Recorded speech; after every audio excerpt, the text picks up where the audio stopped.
NCLP full form क्या है हम लोग, NCLP क्या होता है, national child labour project. Okay, so NCLP का फुल फॉर्म क्या होता है, नेशनल चाइल्ड लेबर प्रोजेक्ट। तो NCLP जो स्कीम है वो कुछ चीज़ों पे फोकस करती है, ऑब्वियसली चाइल्ड लेबर से रिलेटेड चीज़ों पे फोकस करेगी। So NCLP scheme focuses on all the child laborers below the age of 14 years identified in the target area, all the adolescent laborers below the age of 18 years occupied in hazardous occupations or processes, families of such children mentioned above। तो child labours मतलब जो बच्चे हैं 14 साल से कम उम्र के जो बच्चे हैं उनको आइडेंटिफाई करना किसी भी टारगेट एरिया में। साथ ही साथ जो एडोलेसेंट हैं 18 साल से कम उम्र के जो बच्चे हैं वो हजार्डस ऑक्यूपेशंस और प्रोसेसेस में ना हो। और साथ ही साथ फैमिलीज़ को आइडेंटिफाई करना, जो अबव दो मेंशन टाइप की बच्चे हैं उनके फैमिलीज़ को मेंशन करना या आइडेंटिफाई करना।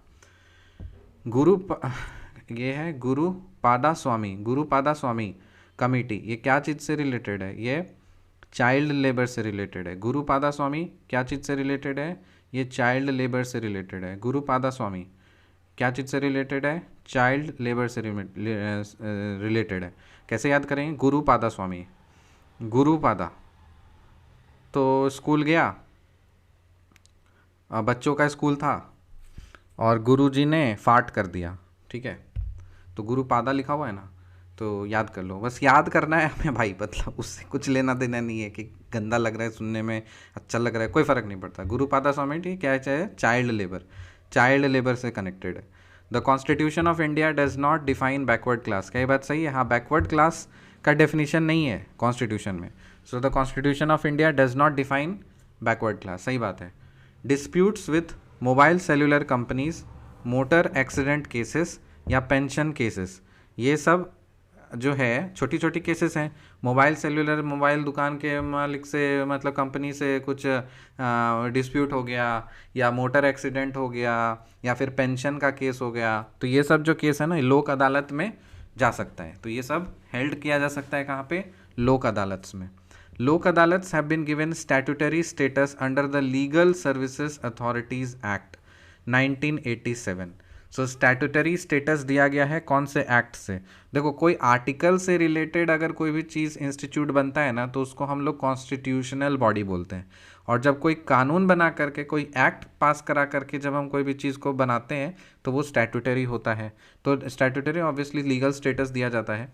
सो लीगल सर्विसेज अथॉरिटीज़ एक्ट 1987 कब आया था, legal services authorities act, legal services authorities act 1987, NALSA, ठीक है, legal services authorities act NALSA, ये 1987 में आया था।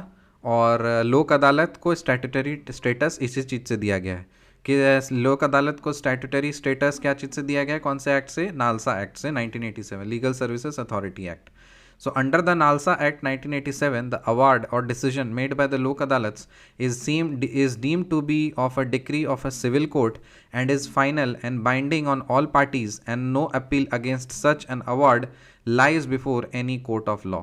तो देखो काफ़ी पावरफुल कर दिया गया लोक अदालत को कि नालसा एक्ट के थ्रू ही लोक अदालत को ये दर्जा दे दिया गया सिविल कोर्ट के मतलब रैंक का, और जो कुछ भी लोक अदालत फैसला सुनाएगी वही सबको मानना पड़ेगा, और कोई भी मतलब उसके अगेंस्ट में नहीं जा सकता है। तो ये बात सही है, कौन सा एक्ट से, नालसा एक्ट 1987 से। If the parties are not satisfied with the award of the Lok Adalat though there is no provision for appeal against such an award, but they are free to initiate litigation by approaching the court following the required procedure in exercise of their right to litigate।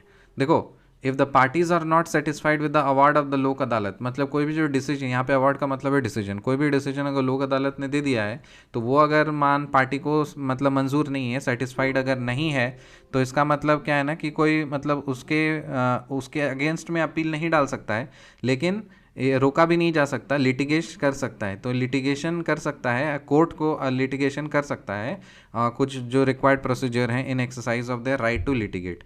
The Central Rural Sanitation Program was launched in 1986 to improve the quality of life of rural people in India. क्या ये बात सही है? हाँ। तो central rural sanitation programme आया था 1986 में। सेंट्रल रूरल सैनिटेशन प्रोग्राम कब आया था? 1986 में। किस लिए आया था? To improve the quality of life of rural people in India. So central rural sanitation programme आया था 1986 में, obviously life of rural people की क्वालिटी को इंप्रूव करने के लिए आया था। Rural sanitation is a subject in the state list. Rural sanitation ये किसका है, कौन से लिस्ट में जाएगा? स्टेट लिस्ट का पार्ट है। तो रिकैप करते हैं। NCLP स्कीम जो है वो फोकस करता है child labours below the age of 14 years identified in the target area, all the adolescent labours below the age of 18 years occupied in hazardous occupations और processes, families of such children mentioned above. Gurupada Swamy committee क्या चीज़ से related है? Child labour से। Constitution of India does not define the backward class, सही बात है। Disputes with mobile cellular companies और मोटर एक्सीडेंट केसेस और पेंशन केसेस, ये सब लोक अदालत सुन सकते हैं। लोक अदालत को स्टैट्यूटरी स्टेटस दिया गया है किस चीज़ से? लीगल सर्विसेज अथॉरिटीज एक्ट 1987 से, ये बात सही है। Under the NALSA act 1987 the award और decision made by the Lok Adalat is deemed to be a degree of a civil court and is final and binding on all parties and no appeal against such an award lies before any court of law, सही बात है। if the parties are not satisfied with the award of the lok adalat, though there is no provision for appeal against such an award, then they are free to initiate litigation by approaching the court following the required procedure in exercise of the right to litigate. The central rural sanitation program was launched in 1986 to improve the quality of life of rural people in India, सही बात। और rural sanitation is a subject in the state list. मिलते हैं आपसे अगली video में, तब तक के लिए बाय।